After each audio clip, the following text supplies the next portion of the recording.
ପଡ଼ିଛନ୍ତି ନାହିଁ କି? ଅଜା ଅଜା ଅଜା ଅଜା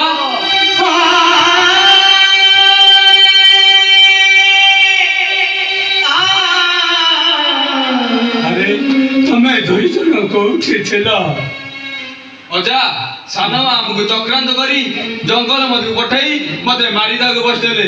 ଗୀତା ବା ଠିକ ସମୟରେ ଆସି ମତେ ରକ୍ଷା କଲେ ଅଜା।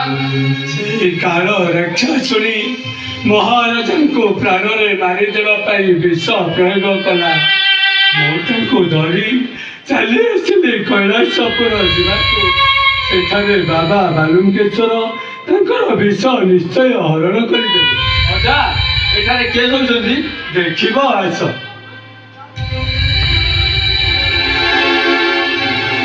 ବାବା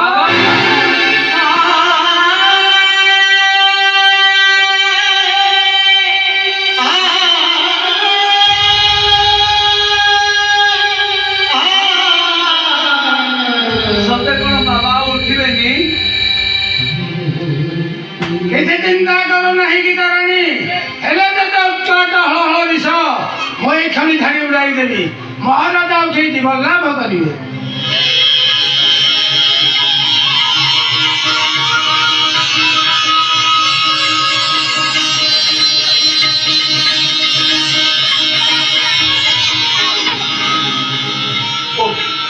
ବହୁତ ସମୟ ଧରି ଶୋଇପଡ଼ିଲି।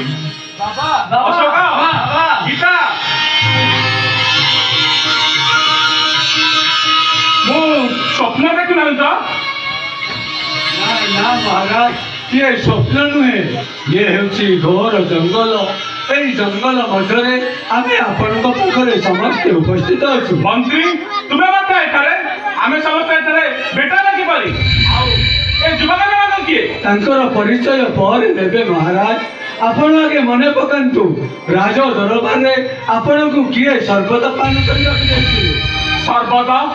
ହଁ ହଁ ସର୍ପ ଦେଇଥିଲେ ରାଣୀ ପୁଷ୍ପା ଦେବୀ।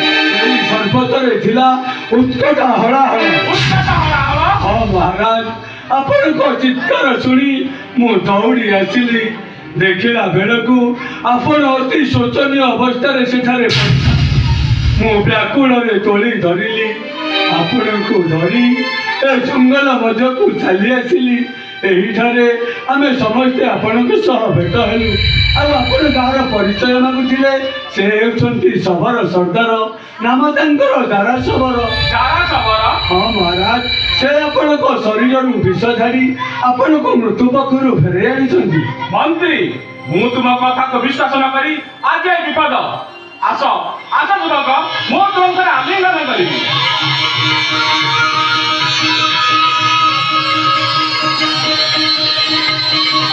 କୁହ କୁହ ଯୁବକ, ତୁମେ କଣ ଚାହ?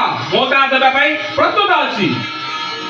ଆପଣ ମୋର ପୂଜ୍ୟପଦ ପିତା ପୁତ୍ରକୁ ଯାହା ଦେଇପାରନ୍ତି। ଯାରା ମୁଁ ବୁଝିଛି ମୋ କନ୍ୟା ତୁମକୁ ଖୁବ ଭଲ ପାଏ। ଏଇଠାରେ ସତ୍ୟ ଧର୍ମକୁ ସାକ୍ଷୀ ରଖି ତୁମ ହସ୍ତରେ ମୋ କନ୍ୟାର ହସ୍ତ ଅର୍ପଣ କରୁଛି।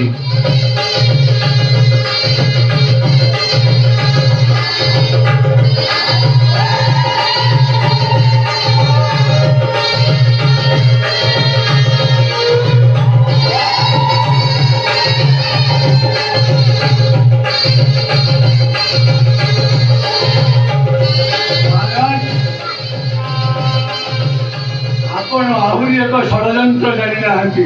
ଅଶୋକ କୁମାରକୁ ଜଙ୍ଗଲକୁ ଆଣିଥିଲେ ପ୍ରାଣରେ ମାରିଦେବା ପାଇଁ। ଆହୁରି ଏକ ଷଡ଼ଯନ୍ତ୍ର? ହଁ ହଁ ବାବା, ସାବତ ମତେ ଚକ୍ରାନ୍ତ କରି ଜଙ୍ଗଲ ମଧ୍ୟକୁ ପଠାଇ ମାରିବାକୁ ବସିଥିଲେ। ଗୀତା ବା ଠିକ ସମୟରେ ଆସି ମୋ ଜୀବନ ରକ୍ଷା କଲା ବାବା।